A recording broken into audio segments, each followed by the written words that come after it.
हाँ जी साथियों, नमस्कार। स्वागत है आपका इस यूट्यूब चैनल आर के नॉलेज इलेक्ट्रिकल में। दोस्तों, जैसा कि आपको पता है कि अभी कुछ ही दिन पहले अपन ने एक ऑनलाइन टेस्ट कंडक्ट करवाया था, तो उसके आंसर की लेकर आज अपन एक बार उपस्थित हुए हैं। तो जिन्होंने ये टेस्ट दिया है वो अपने आंसर का मिलान कर लीजिए।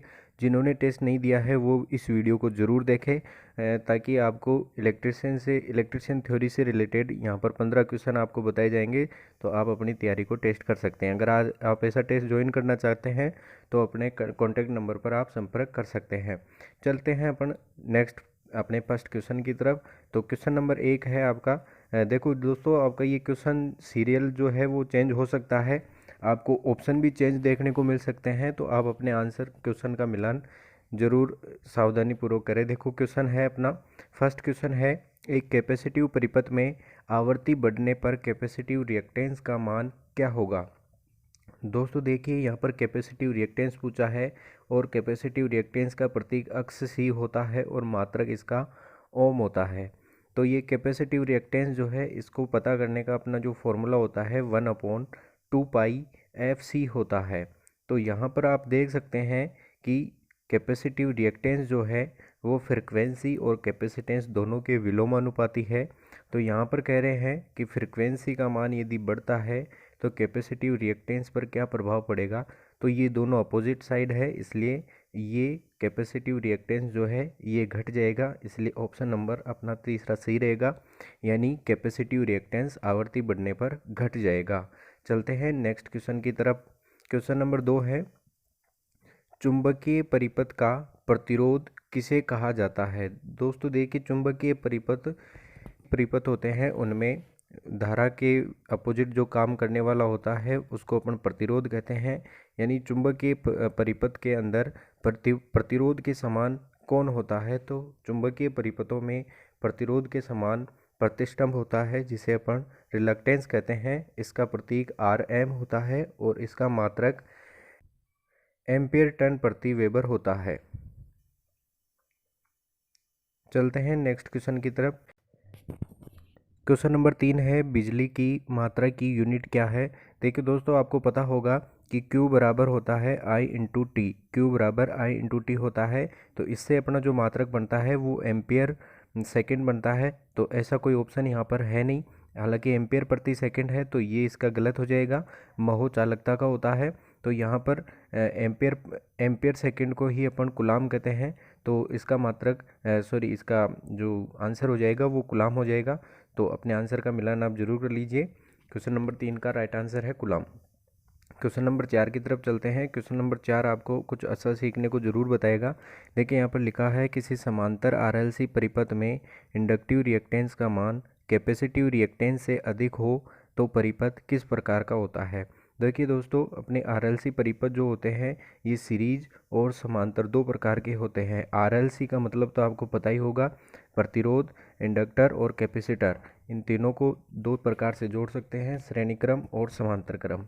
जब इनको श्रेणी में जोड़ा जाता है तो इनका मान एक्स सी बराबर एक्स एल जब होता है तो ऐसे परिपथ अपने रेजोनेंस परिपथ कहलाते हैं।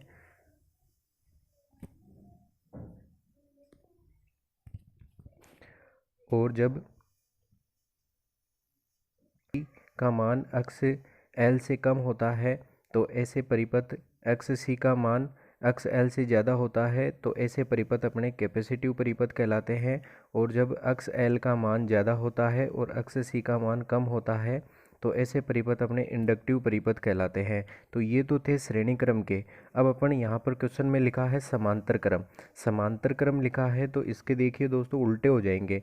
यानी देखो, अक्स सी और अक्स एल जब बराबर होते हैं तो ऐसे परिपथ तो रेजोनेंस होते हैं, लेकिन जब अक्स सी का मान जो है ये ज़्यादा हो और अक्स एल का मान कम हो तो ऐसे परिपथ इंडक्टिव कहलाएंगे समांतर के अंदर।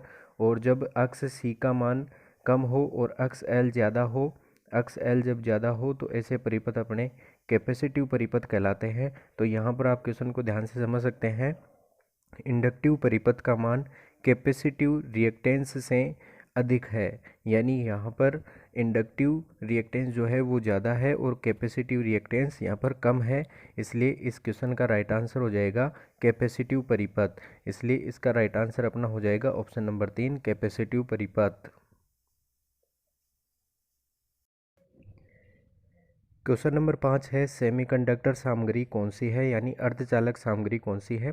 बिल्कुल सिंपल क्वेश्चन है, तो इसका राइट आंसर हो जाएगा अपना ऑप्शन नंबर 3 जर्मेनियम। जर्मेनियम जो है वो अर्धचालक युक्ति है। यूरेका और मैग्नीन और एबोनाइट ये अर्धचालक युक्तियों की श्रेणी में नहीं आते हैं। क्वेश्चन नंबर 6 है, ये भी बहुत सिंपल है। एक एससीआर में कितने जंक्शन होते हैं।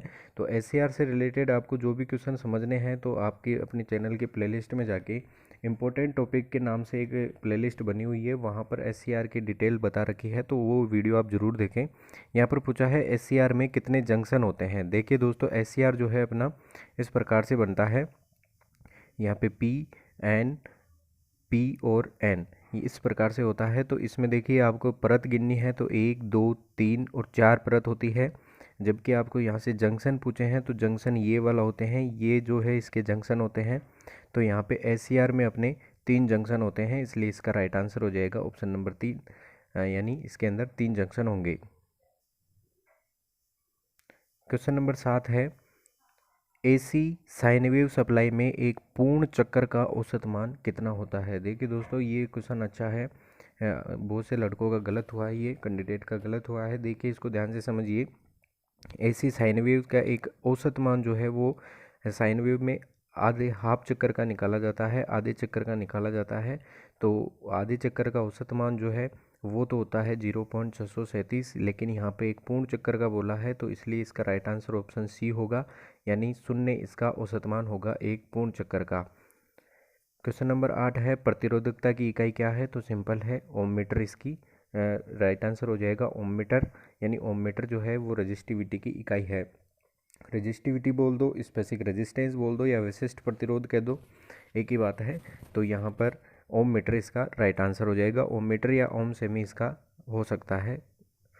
नेक्स्ट क्वेश्चन है भूमिगत केबल का कौन सा हिस्सा धात्विक कवच को शरण से बचाता है। देखिए भूमिगत केबल को जो है 6 परत होती है टोटल। सबसे पहले कोर आती है, उसके बाद में अचालक आवरण आ जाएगा, और उसके बाद में लेड शीट आ जाएगी, और उसके बाद में अपने बीडिंग आती है, फिर आर्मरिंग, और फिर आती है सर्विंग। तो देखिए दोस्तों, इसको ध्यान से समझिए। यहाँ पर लेड कवच यानी धात्विक कवच जो होता है इसकी सुरक्षा के लिए अपने बीडिंग लगाई जाती है।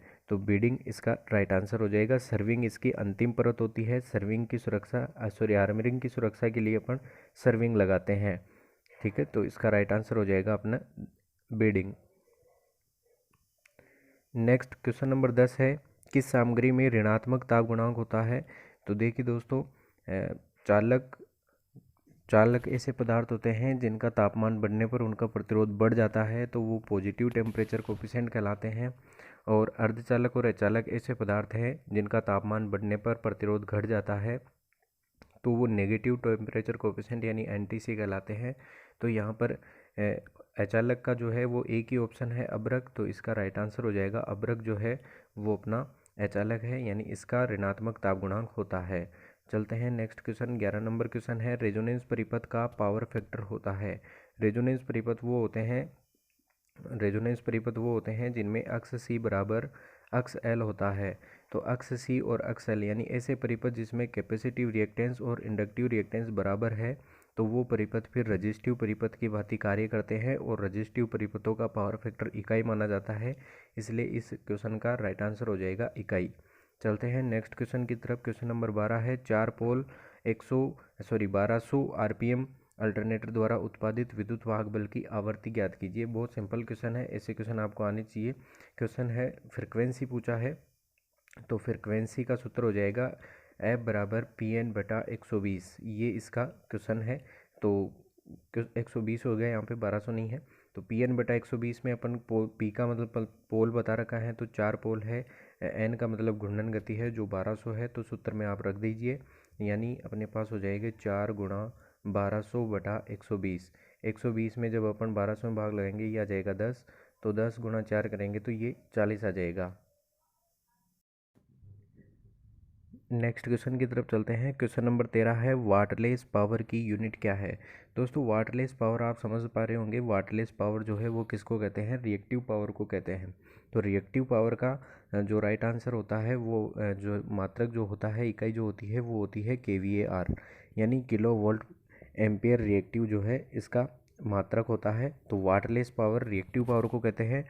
वाटफुल शक्ति पूछता तो वाटफुल अपने एक्टिव पावर को कहते हैं। और एक होती है आभासी शक्ति। तो 3 प्रकार की शक्तियाँ होती है किसी परिपथ में। तो यहाँ पर रिएक्टिव पावर यानी वाटलेस शक्ति की यूनिट पूछी है, तो उसकी राइट आंसर हो जाएगा अपने kVAR।